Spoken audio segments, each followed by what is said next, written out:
प्रिय बच्चों, आज हम कक्षा 5 विषय पर्यावरण भाग 1 पाठ 2 परिवारों का आना जाना का अध्ययन करेंगे। तो पाठ के अंदर जैसा कि लिखा हुआ है वैसे मैं पढ़ा रहा हूँ आपको। अनेक परिवार एक स्थान से दूसरे स्थान पर चले जाते हैं। कई परिवार होते हैं, आपके आस पड़ोस में ही परिवार होते हैं जो एक स्थान से दूसरे स्थान पर जाते हैं अपने काम धंधे के लिए, व्यापार के लिए। ऐसा ही एक परिवार संतु का भी है।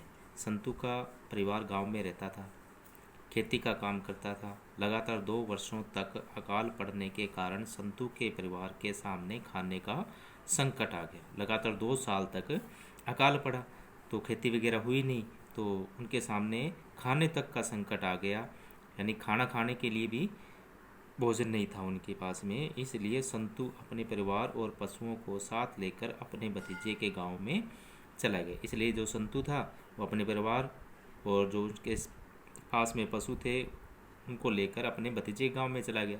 उसने वहां छोटा सा मकान किराए पर लिया। फिर वह काम की खोज में लग गया। कुछ समय बाद काम मिल गया और वह परिवार के साथ में वहीं पर रहने लगा। यानी जो पहले वाला गांव था उसने छोड़ दिया, दूसरे गांव में आया, मकान किराए पर लिया और कुछ समय बाद उसको काम भी मिल गया और वो वहीं रहने लग गया।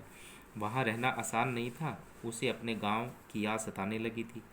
उसे समाचार मिला कि इस बार उसके गांव में अच्छी वर्षा हुई है।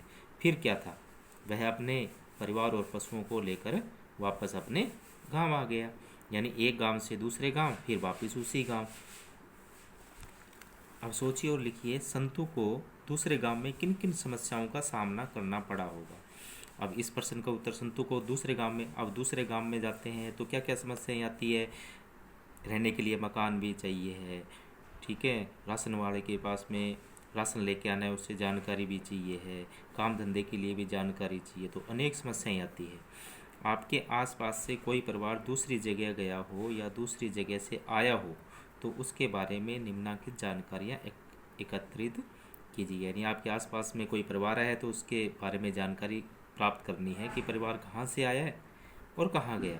यानी आया है तो बताना है कि कहाँ से आया है, अगर गया है तो बताना है कि कहाँ गया, किस कारण से आया और किस कारण से गया। जैसे संतु का परिवार था, खाने का संकट आ गया तो दूसरे गांव में गया। इसी प्रकार उनका भी पता करना है कि वो आया क्यों है और गया है तो गया क्यों है। उस परिवार में कितने सदस्य हैं, उनकी किस किस ने मदद की। धीरज का एक पुत्र व एक पुत्री थी।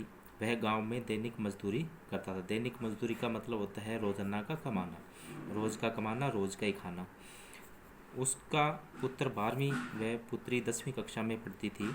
अब जब उसके पुत्र ने 12वीं कक्षा उत्तीर्ण की तो उसे उच्च शिक्षा दिलाने के लिए शहर के कॉलेज में भेजना था। उसने सोचा कि बेटा अलग रह कर पढ़ेगा तो परिवार का खर्चा भी बढ़ जाएगा। 2 साल बाद उसकी पुत्री को भी उच्च शिक्षा हेतु शहर भेजना होगा। अतः उसने निर्णय लिया कि वह यहाँ भी दैनिक मजदूरी ही करता है तो वहाँ भी जाकर मजदूरी करेगा और अपने पूरे परिवार को वहाँ लेकर जाएगा। यानी बेटे बेटी को वहाँ शहर में भेजना है शिक्षा के लिए, उस शिक्षा के लिए, और दैनिक मजदूरी करना है करता है तो कहीं भी कर सकता है। जब वह शहर आया तो उसे मकान किराए पर लेने में कठिनाई आई। मकान किराया अधिक होने के कारण उसे शहर से दूर एक कमरा किराए पर लेना पड़ा, जिससे उसके परिवार को रहना, सोना और खाना बनाना पड़ता था। उसका पास पड़ोस भी नया था, उसे दैनिक मजदूरी के लिए भी अधिक प्रयास करने पड़ते थे। शहर में अधिक खर्च के कारण वह दिन में मजदूरी और रात में चौकीदारी का कार्य भी करता था। बच्चों की पढ़ाई पूरी होने पर उन्होंने गांव वापस जाने की ठान ली। यानी इतनी समस्याएं आती है कि उसका आस पड़ोस भी नया होता है, दैनिक मजदूरी होती है, उसके लिए भी नए नए प्रयास करने पड़ते हैं, और गांव में खर्चे कम होते हैं और शहर में खर्चे अधिक होते हैं। इसलिए वो दिन में मजदूरी करता था और रात में चौकीदारी करता था। इसलिए अब उन्होंने सोचा कि अगर बच्चों की पढ़ाई पूरी हो जाएगी तो हम वापस अपने गांव चले जाएंगे। आपने अपने आसपास देखा होगा कुछ बच्चों को उच्च शिक्षा के लिए अपने घर को छोड़ना पड़ता है। वे लोग हॉस्टल या कमरा किराए पर लेकर दूसरे स्थान पर अपना अध्ययन कार्य करते हैं, निपटते हैं। कई बच्चे ऐसे होते हैं जो जैसे स्कूल 12वीं तक का होता है तो उस शिक्षा के लिए कॉलेज में जाना है तो वो शहर में जाते हैं, वहाँ या तो हॉस्टल में रहते हैं या कमरा किराया लेकर रहते हैं और अपनी पढ़ाई पूरी करते हैं। अब चर्चा कीजिए और बताइए आपके या आसपास के परिवारों से कौन कौन पढ़ने के लिए बाहर गया है और बाहर से आपके यहाँ आया है। अगर आपका शहर है तो बच्चे पढ़ने के लिए आए होंगे तो कौन कौन से आपके आस पड़ोस में आए उनका पता करना है, या यहाँ से गए हैं बाहर। अगर आप गांव में रहते हो तो शहर में बच्चे पढ़ने के लिए गए होंगे तो वो बताने कौन कौन से बच्चे गए हैं।